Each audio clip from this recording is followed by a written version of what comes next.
Prepare to break the silence.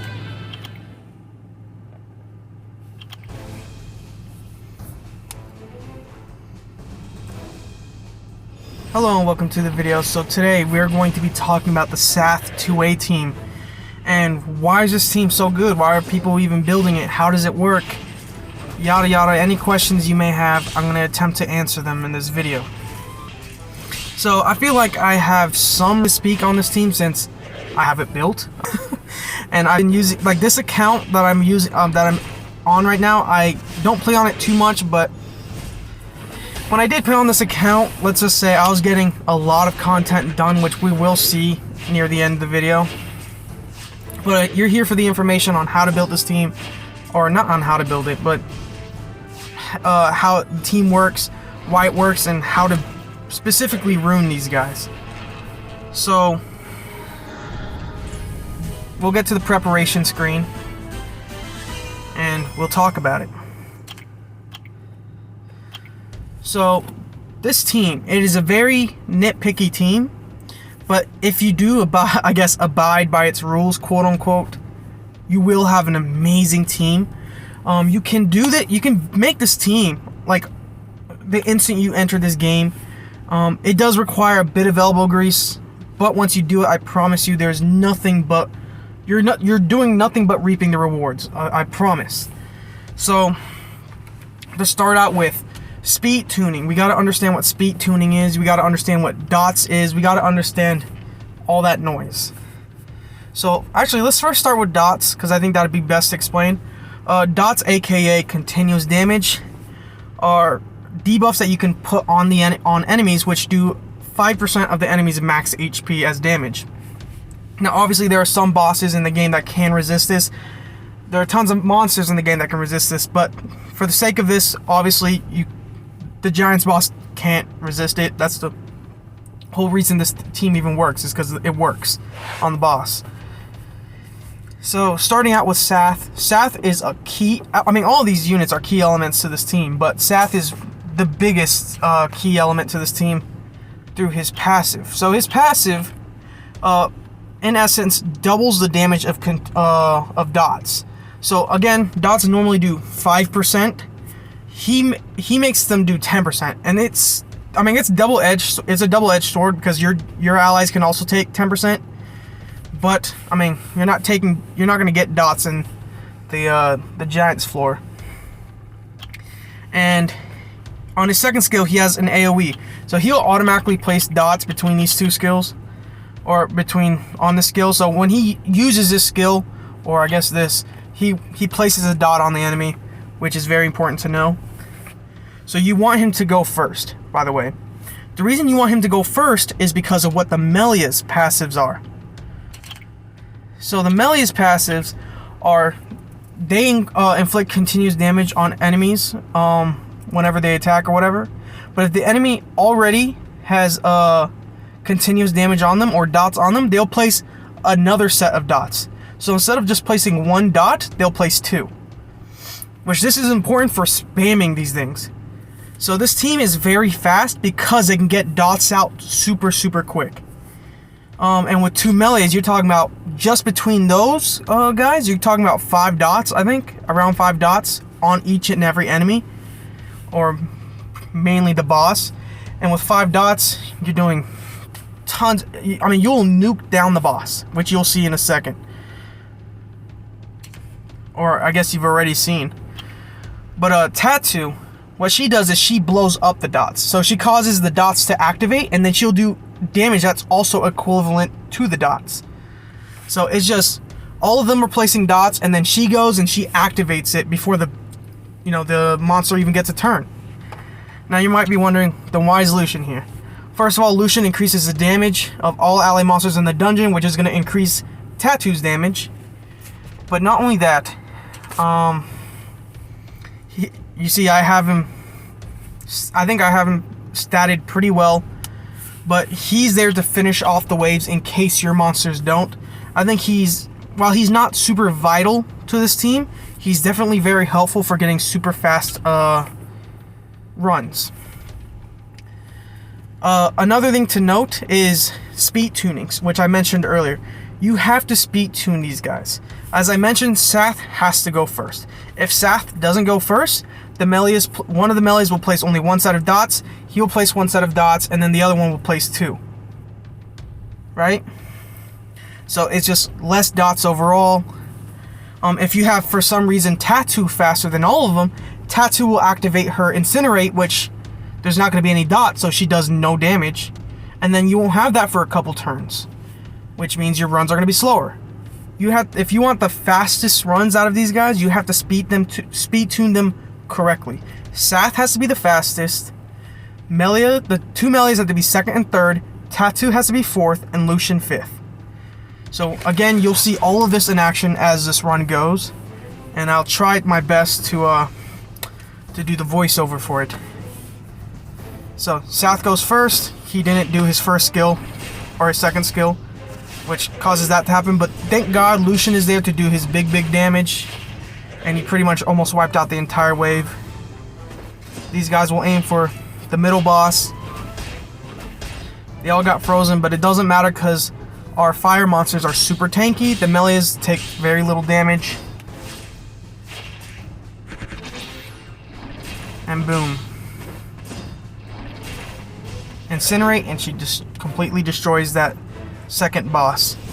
So these runs, depending on how RNG goes, if he decides to do the second skill or not, can go anywhere from a minute and a half to 30-something seconds.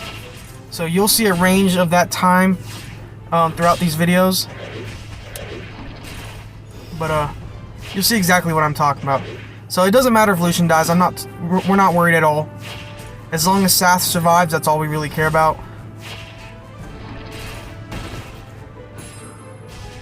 And then boom, the boss is nuked.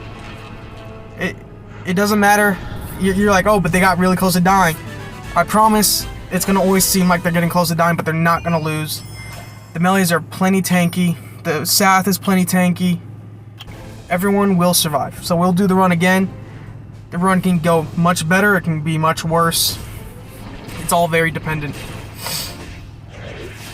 And you see that first round, they went super quick. This time they didn't freeze Tattoo. Tattoo could have ignited or exploded or whatever. Boom, Incinerate.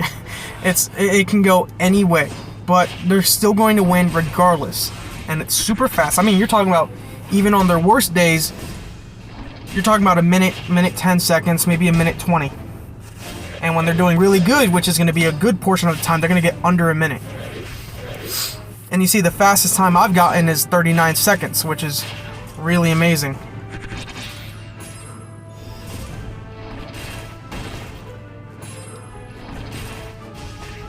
There you go, boss nuked. So we can do this run one more time, but 56 seconds. So it could go even better than that. I think in the first part of the video you saw just how well it can go. It can go either way, but at the end of the day, it's very useful. So after this run, I'll go show you a couple more things just to kind of convince you that this team is definitely worth building. It may not seem like it, but it is. It is actually, you'll find that it's actually one of the teams I aim for from now on, and a lot of my builds, whatever. So you see, like my new account where I'm doing the challenge or whatever, I'm aiming specifically for this team because this team is just that good. And I'll talk about doing their two ways another time, because doing their two ways I do understand requires a bit of work, but that's its own video. We don't really care if Lucian dies, but if he survives, that'd be awesome. So you see, they're just applying these dots like no one's business. It's fun to watch, I won't lie. Gosh, he just doesn't place. I have so much accuracy on him, which sucks.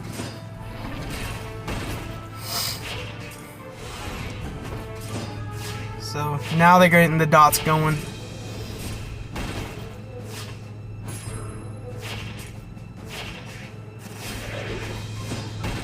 Oh, no way. They still win. They still win. I'm telling you, they still win.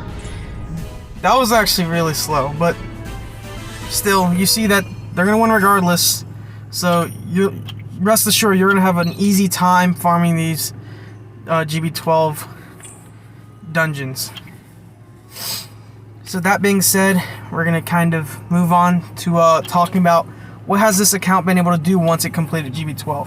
So, as you can look, or as you can see, Giants keep 12th floor.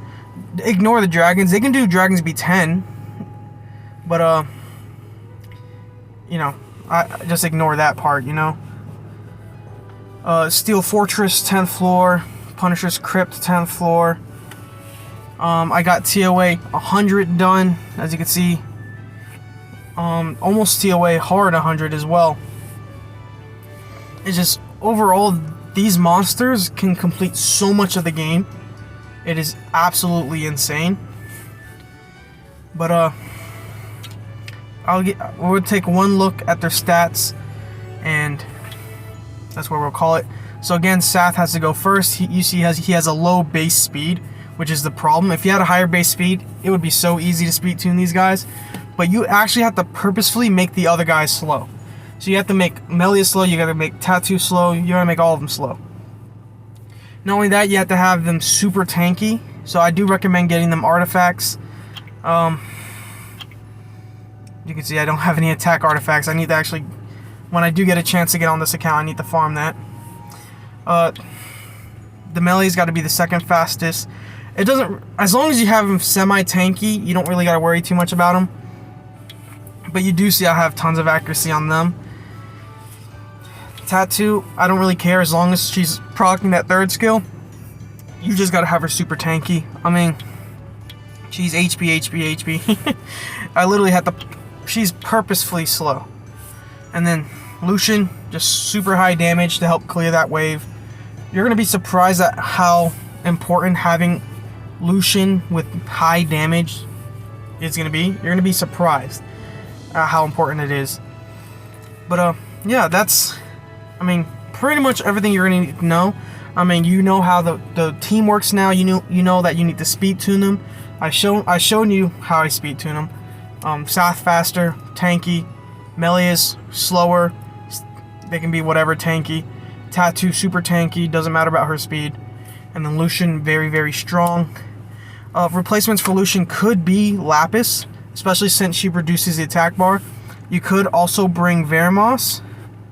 Vermos is really good because of his passive, where he's going to remove harmful effects, though the freeze that they get, and heal them. And he also increases attack bar per harmful effect removed, so they're getting turns through faster. We could do one run to see how like that goes. I haven't done it in a little bit though, so they do get more HP. So if you're worried about surviving, that's, you know, you could throw in Vermos. Plus he has dots too. But the thing is, the wave clear is going to be much slower.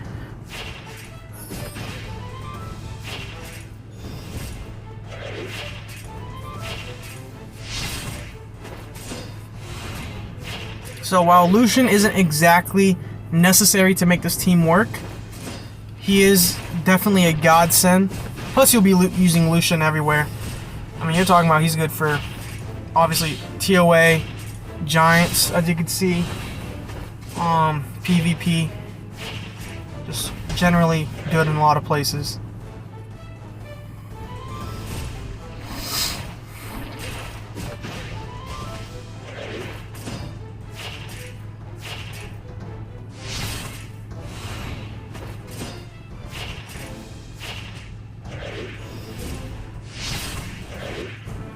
And then here's the Giants room. Everyone's still alive. They're placing dots. Going pretty well. He removes the defense break. Overall, pretty safe. I guarantee it's going to be over a minute, but who really cares? I mean, as long as they're surviving 100% of the time. what can you say? It works. If it works, it works. A minute 25. It's generally a fast team, and I believe with the Crow Sigmaris team, you're going to be getting that around this amount of time anyway. So the fact that you're going to be getting around the same time as that team, maybe even faster, as you can see with the 39 seconds, I think it's a good team to build. But if you have any questions, I guess leave it down in the comments. I'll be glad to answer them. Because I understand that the way I speak, I might not be making a whole lot of sense. To me, I'm making perfect sense, but I'm sure to someone I'm not. So if you have any questions, ask in the bottom. And I hope you guys have a nice day, night, whatever it is, brunch, dinner. Peace out. Bye.